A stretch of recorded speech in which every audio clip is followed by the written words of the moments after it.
Thank you, sir. Honorable members, officers of Rajya Sabha Secretariat, and my colleagues and friends. This is indeed a pleasure to be talking to you on the various IT initiatives which you've taken to support you in your day-to-day activities. Before I go on to that, let me just spend a minute to kind of appraise you that what kind of IT systems we have built to help central government. As you know, we have our 800 offices across India, and we work with central government, state governments, as well as district administrations. So what is the kind of IT systems we have built to help government functioning as well as to deliver services to citizens under various programs of the government? So we essentially work on 4 fronts. One is we kind of work as a technology partner to the government, so right from planning to execution to commission, we kind of work with them hand in hand. We have set up an exclusive ICT infrastructure for the use of government, which spans across, I'll just come to that. And then design and develop IT solutions and systems for the government. And then explore and advise on the emerging technologies, how they can be used for the delivery of services to the citizens or internal decision making or planning of the programs for the government. Our digital infrastructure spans across multi-gigabit pan-India network, which connect the government, all government entities, right from central government to state governments to district administration. And through an extended network of states, in many places it has gone till the blocks. We have data centers, and we have cloud, we have GIS services, messaging services. This all parts of our infrastructure services. Our data centers, basically, which is pan-India, national data centers, they are the empowering or enabling infrastructures for government's presence on the web. Whenever you see anything to do with gov.in, the underlying these infrastructure or these data centers are there at the bottom of it, which kind of empower it. To make an efficient use of this infrastructure and also provide a kind of agility to the government, so that, you know, in the normal, if you have a large program and if you want to put an IT system to this, in the conventional systems, few years ago, there used to be a DPR done, then you will size how much infrastructure is needed, then you will put RFPs, and then you will put infrastructure, you procure that infrastructure. And once that infrastructure is placed, then only you can commission the digital system of that program, and which used to normally take from year to 2 years to complete this whole process. Today with cloud, you do not have to procure, you simply have to ask for that infrastructure, and normally in a week or 10 days that infrastructure is provided. The whole cycle of planning and procuring, which used to take about a year and a half or 2, has now been cut to 2 to 3 weeks. You only have to develop IT systems. IT systems also, since we are largely driven by open source software policy, so no procurements are needed, it can just start. And therefore we have seen within a month's time, we have been able to commission systems like Swachh Bharat Mission or Pradhan Mantri Awas Yojana, the national level systems, which generally, and that one of the empowering factor, enabling factor has been cloud. Because in this cloud, infrastructure is already available, you simply have to ask for this. Video conferencing services, though, have been operating since 1995, but I think during COVID, in one way or other, all of you must have made use of these services. And to begin with, initially we were largely depending on the studio-based video conferencing services, because their quality and the ease of use is far higher, but the requirement was that you have to go to any of the 2000 plus VC studios we have pan India, which covers till district level. You have to go to that studio, and then our staff there used to take care of connecting you to wherever you are. During COVID times, because there were a lot of requirement for people to operate from their home, so we also introduced this web-based video conferencing system, and over the time it has also been It has also been it has been stabilized quite a bit. Initially there were hiccups, but there are a number of reasons, because when you're into web-based video conferencing, your connectivity, how is the stability of that, the environment in which you're operating. Sometimes initially your own people may not know when to mute, when to unmute. A lot of these things happen, which I'm sure you must have experienced in during the meetings, even at the personal front. But this is what we have been doing in VC Sense, and I feel this is becoming a new normal in the government, so more and more meetings on VC now. E-Office is one system which we have built for the government, which helps you make your office almost paperless. Your file or your DAC, if it has come from outside, just at the initial desk itself, it can be digitized, and there is no need of any paper to move. And the files which you are creating can be digital right from its inception itself. And this system over the time has the whole platform, which is open source based, cloud based, has really taken up a lot of traction. In fact, during COVID, in fact, prior to that, because Cabinet Secretary for almost a year was closely watching, and there were awards announced for the departments who are completely who are 85 or 86 or 90% on their files are on in the digital format. But today, even state governments have adopted. There are state governments where right from district collector to the chief minister file goes digitally, and it has really brought not only a high order of efficiency, it has also brought a lot of transparency on those. You can always track at any point of time, and it has given a whole lot of convenience. During COVID, when the lockdown happened, and then we have financial year ending, much more demand for this thing is today there are around 553 organizations of central government, state government who are using e-office, have made their office significantly reduced in terms of use of paper. To take it further, now what we are doing is each organization has their own IT system, but finally, whether it is your Swachh Bharat Mission or it is Housing for All or MG Narega, when it comes to approval for funds, you have to put again a file. To take that effort out, we are connecting these existing systems of the government. So supposing an house has been allocated, let's say in PM Awas Yojana, after that the funds have to be there, so digitally we connect so that your file gets automatically created with complete details and again moves digital. Once the approvals of finance have been received, again these approvals can be automatically transmitted back to that system, so that even at that edge there is no need of making physical files and things like that.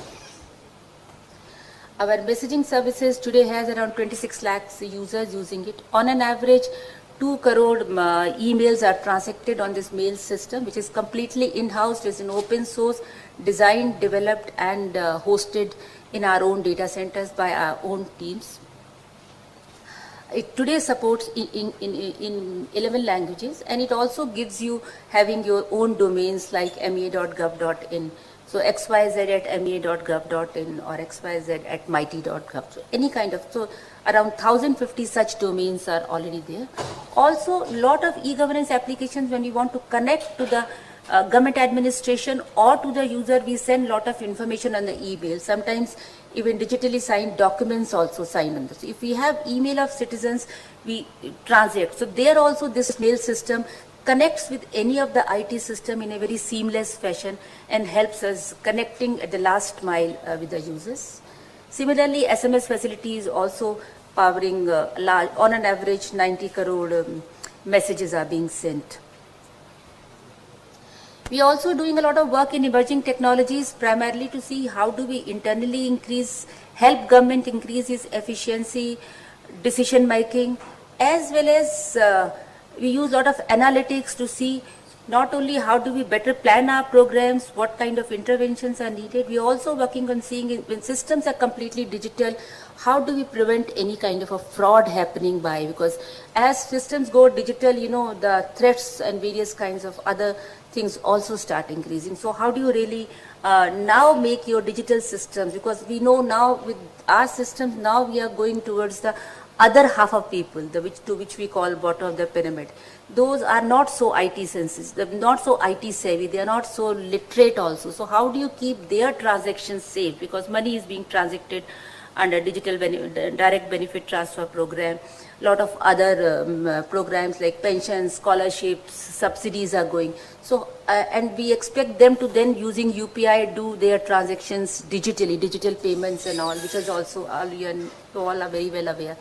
It has really adoption has increased manyfold. So how do they do those things safely? So a lot of effort is being put in even on that, this thing also. Blockchain also is, our focus on blockchain is primarily on traceability. So whether it is supply of drug, when it is there from the source from where it has been produced to its various distributors and dealers, and finally it comes. So if we can track through a blockchain, or let's say if it's we have a lot of spurious liquor kind of issues, a lot of deaths happening sometimes. So how do you control that? So from molasses to the bottle, you know the complete track, that traceability is available to the end user, so that you know what I am buying. So we kind of doing pilots on this and then showing it to the state governments and all, and then looking forward to its ability. We've also built some digital platforms. I'm showing here not only for one purpose, because these are the platforms through which we connect with the citizens. Though we have offices, but we still do not have any means to really connect with the citizens. So my request to you will be that in these systems, in case citizens are facing any problem on the ground, please do let us know. I mean, you can tell me, we have a team here. If you let us know, that will help us improving these systems further, so that our last mile beneficiaries truly get empowered. So like PM Kisan, as you know, this is a big system. I have my colleague Ranjana sitting here. She is managing this whole system. So any kind of, in which, you know, the subsidy has been, or the money has been transferred to all the farmers. All efforts have been put in to transfer it timely. But in case there are any grievance and there are any kind of issues, we can always work with you and with the government to make sure this is set. Similarly, e-Urvarak is basically end-to-end system for supply chain of fertilizers till it is sold at the POS machine at the line. So we have the complete traceability, how much was the demand, which factory produced, how is being, through which rail or through which road it is going, and finally at what distributor, how much fertilizer has been finally sold. So complete end-to-end, because the subsidy goes to the people who are producing it. One Nation, One Ration card has really come to a lot of, we were working on it, but during this COVID time, it was really realized, because you could be anywhere and you could withdraw their ration. Large number of states have already been brought onto it.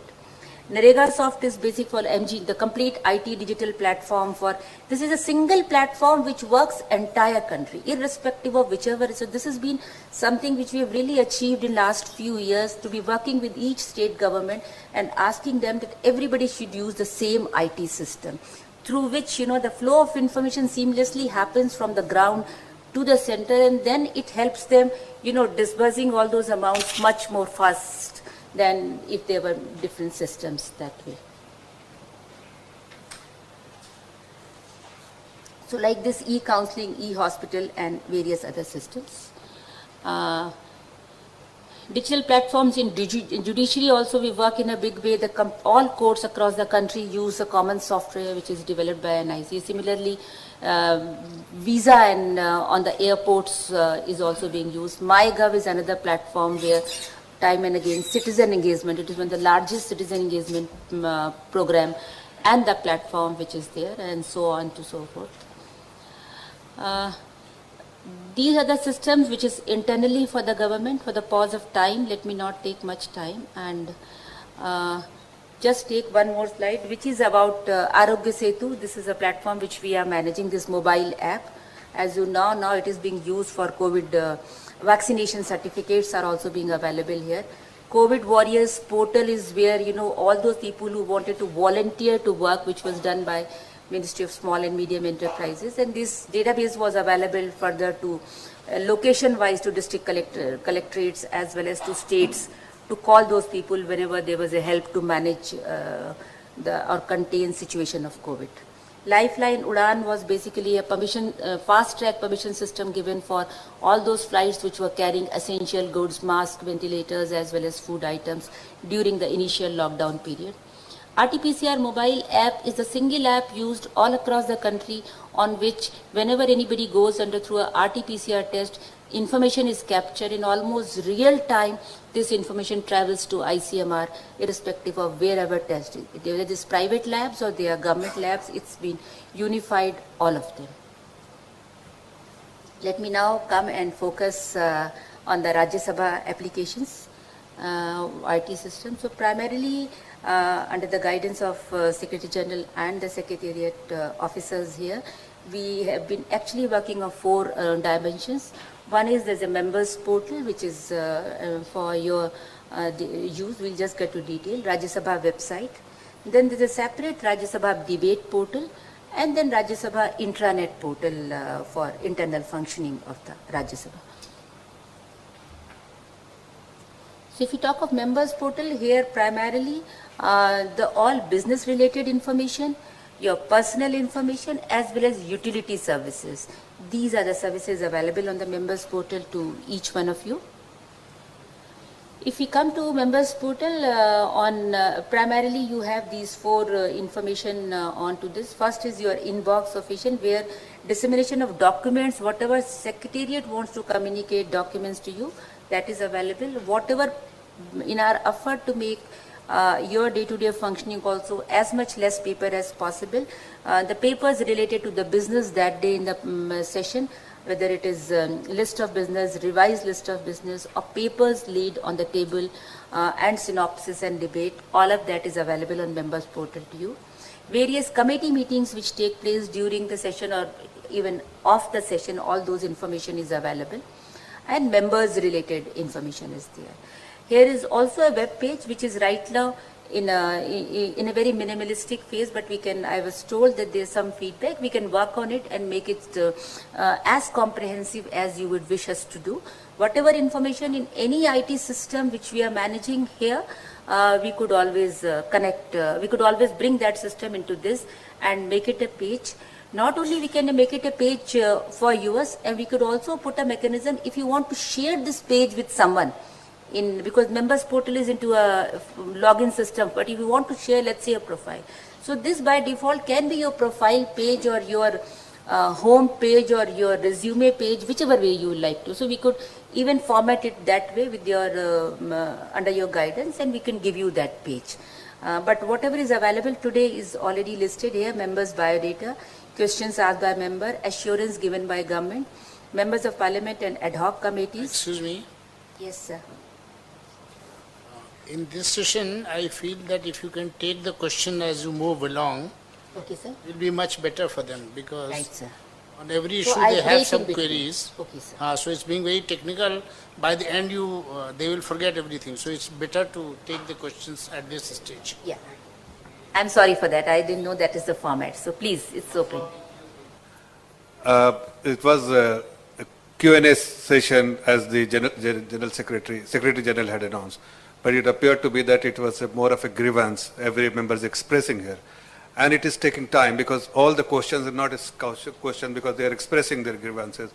May I suggest that if at all, all the members, because every member will have some problems or the other, whether the member can send the request instead of posing all the grievances here.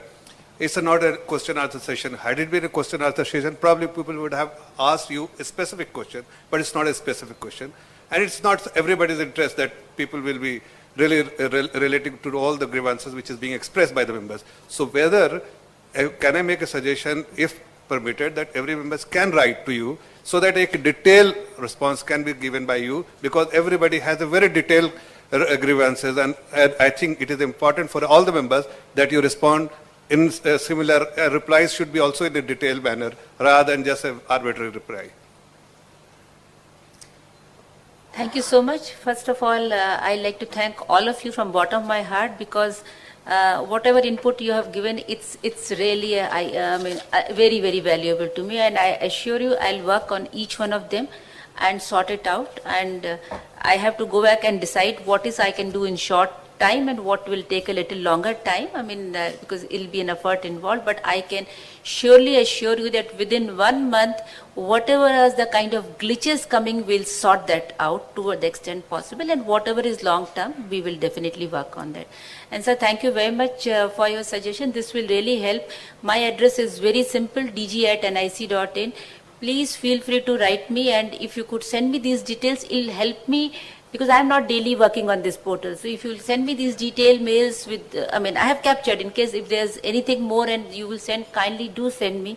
And I assure you that I'll respond to each one of you as I start resolving these issues onto this.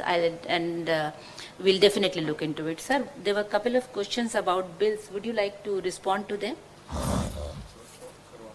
Parliamentary references. Mobile app for iPhone is not available. Mobile phone for Android is available. So we will work. I think we will work on that also. I have noted down the responsiveness of the website so that the same website could be seen on the tablet as well as on the mobile. But as I said, a little later we'll come up with the mobile app also. Yes, sir. For the NIC part, Madam will give a feedback, and we are working in tandem also to get the things resolved.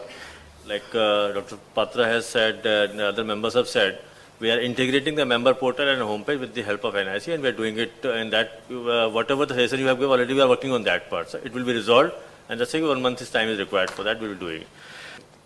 Can I proceed now? Thank you. So this is about members portal, where you can get information about your pay slip year and month wise, your electricity and water consumption bills, your TADA bills and your telephone bills. So this is a facility there on the portal. On the members portal, as far as business documents is concerned, these documents are available, and there's a search facility also given. And this year we have, because of the COVID, we had brought this budget more or less paperless. There was no paper circulated, and it was available on this portal again. Including economic survey as well as public enterprise survey, all this information is available.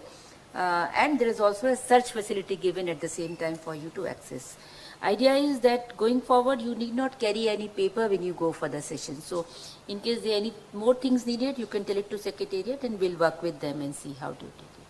Similarly, for the e-notices part of it, you can online submit their notices in English as well as in Hindi.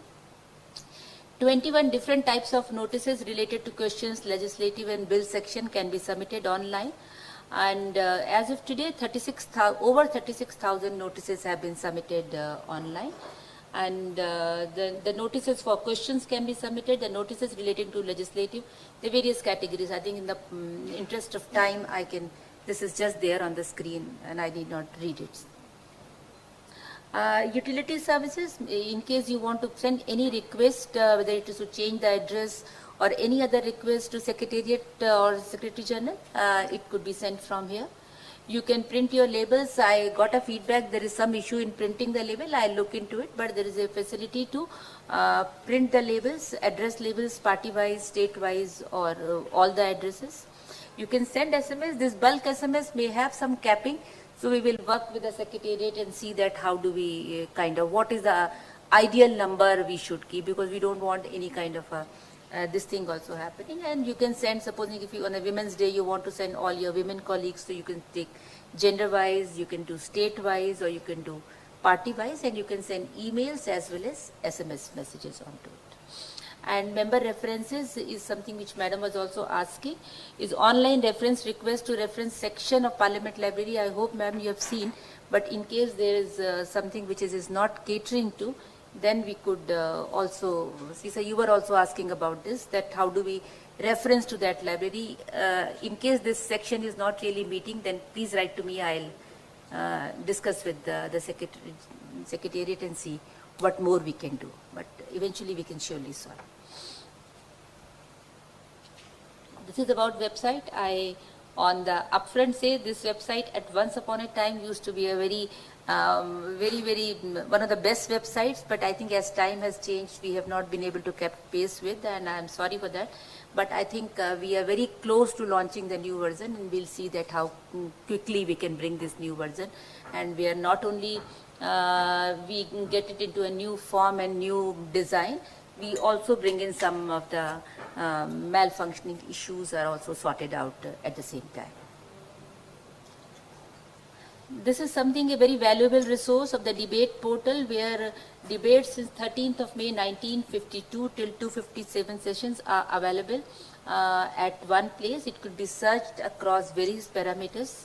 This is just to give you some glimpse that during the year of 2021, which were the top 5 most accessed debates at this point, just to get an idea of this thing. So this is a very, very valuable resource of information which could be searched by anyone on any parameter. This is the intranet portal wherein you basically, members are not concerned with this. Okay, fine.